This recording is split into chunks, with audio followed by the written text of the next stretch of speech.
Hello dear students, welcome back once again.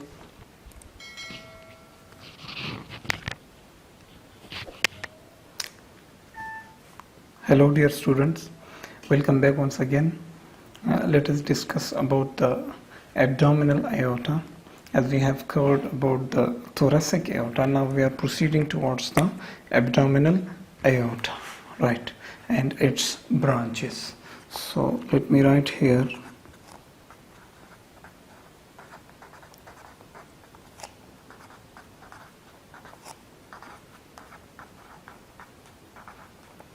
abdominal aorta and its branches. What is abdominal aorta? So friends, abdominal aorta is the main vessel in the abdominal cavity. It is the main vessel in the abdominal cavity which transmits the blood from the thoracic aorta towards the abdominal viscera, pelvic viscera, and lower limbs. Let me make diagram here so that you can understand it clearly. For example, this is our descending thoracic aorta, right?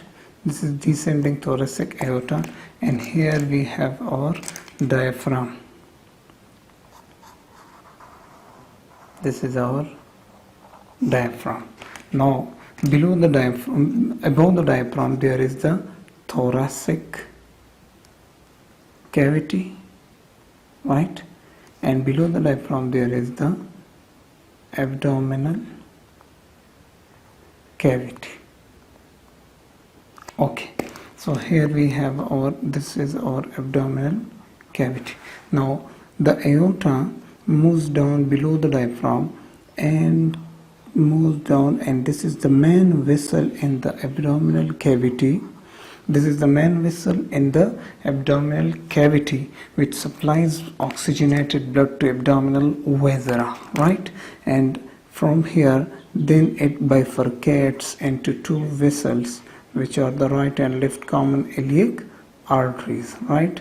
This is the left common iliac artery and this is the right common iliac artery, and this is the bifurcation point. Now abdominal aorta begins here and ends here. We will discuss this aorta inshallah in detail and its branches, right? So what is abdominal aorta?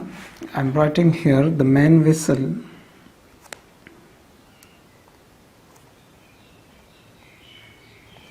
in abdominal cavity, right, which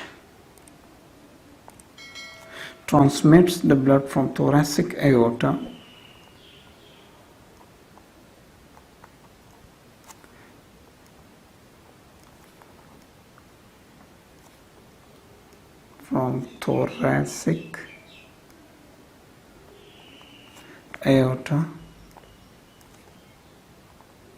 to, here are different organs in the abdominal cavity, then there is the pelvic cavity, and then there is the lower limbs. Two abdominal organs,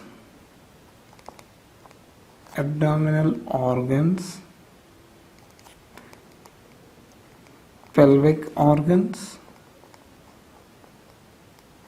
and lower limbs, right?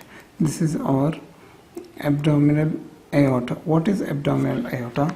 It is the main vessel in the abdominal cavity which supplies or which transmits up to here. Oxygenated blood has came. Now abdominal aorta will take the oxygenated blood from the thoracic aorta and will transmit it towards the abdominal viscera, the pelvic viscera, and the lower limbs. So it is the main vessel in the abdominal cavity which transmits the blood from thoracic aorta towards the abdominal cavity organs, pelvic cavity organs, and the lower limbs, right? Okay, where does this abdominal aorta starts?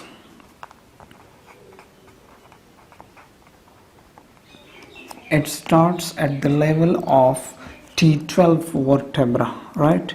It starts at the level of T12 vertebra. T means thoracic vertebra, right? So posterior to this abdominal aorta, let me make the diagram here. For example, from here, this is the anterior view. Now I'm making a diagram from the lateral view. For example, this is our abdominal aorta, right? And it bifurcates into right and left common iliac arteries.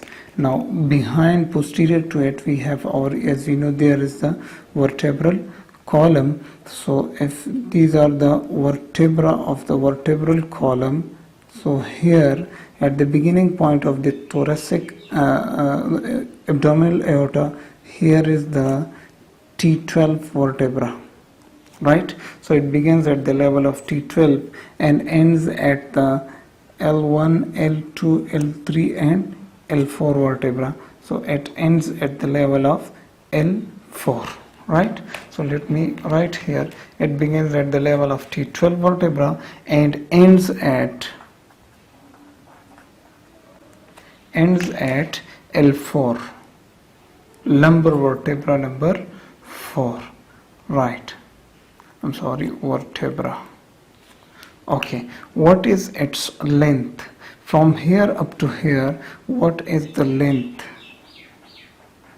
of this thoracic vertebra? So its length is about 13 centimeters, right? From here up to here, its length is about, up to the bifurcation point, its length is about the 13 centimeter. What is its diameter?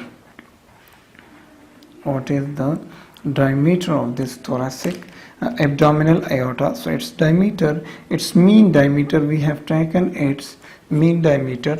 So in case of males, its diameter is about 16 to 23 millimeters, right? And in case of females, its diameter is about 15 to 19 millimeters, right? It is the dimensions of this thoracic aorta. It's abdominal aorta. Its length is 13 centimeter and its diameter for male and for female separately. Now let's discuss some branches which arise from this thoracic aorta. I'm not going to completely record this abdominal aorta in this one lecture. We will have inshallah separate lectures on this abdominal aorta. So the branches which arise from this abdominal aorta are two groups of branches. There are two groups of branches which arise from this thoracic aorta, from this abdominal aorta. The first group of branches which arise from this abdominal aorta are the paired branches. Paired means which arise from both sides of this abdominal aorta, from this side as well as from this side, right? So how many paired branches? There are 8 paired branches which arise from abdominal thoracic aorta, right? Let me name them. The first branch which arises from this abdominal aorta is the inferior Trenic artery, right? From thoracic aorta there was a superior Trenic artery. Now from here, from the first pair branch which arises from the abdominal aorta, that is the inferior Trenic artery. These are paired, I mean they are 2 in number. Then there are middle suprarenal branches. I will discuss all of them inshallah in detail. Middle suprarenal arteries, right? These are the second branch, the second paired branches, middle suprarenal branches, and we will see these arteries. Don't worry, we will write important points regarding these arteries in here. I am just mentioning those arteries which arise. Then there are renal arteries. Renal arteries, they are paired, as we have a pair of kidneys, one on the right side and one on the left side, so there are 2 renal arteries also. Then there are gonadal arteries, right? So these are also pairs, and gonadal arteries arise from the abdominal aorta and they move down towards the gonads, I mean sex organs, right? So for in case of males there will be testicular arteries, and in case of females there will be ovarian arteries, right? Ovarian arteries, we will discuss them. The next group, the next four branches which arise are the lumbar arteries, right? It's lumbar arteries. So we write here lumbar artery 1, lumbar artery 2, lumbar artery 3, and lumbar artery number 4. So these are also in pairs. So there are total 8 paired branches which arise from the abdominal aorta. Then there are 4 unpaired branches. Dear friends, we have unpaired branches. So how many unpaired branches? We have about 4 unpaired branches which arise from this abdominal aorta, and the first one is the celiac trunk. The first one, the big branch, celiac trunk. The second one, friends, is the superior mesenteric artery. I will discuss all these arteries in detail, don't worry. Superior mesenteric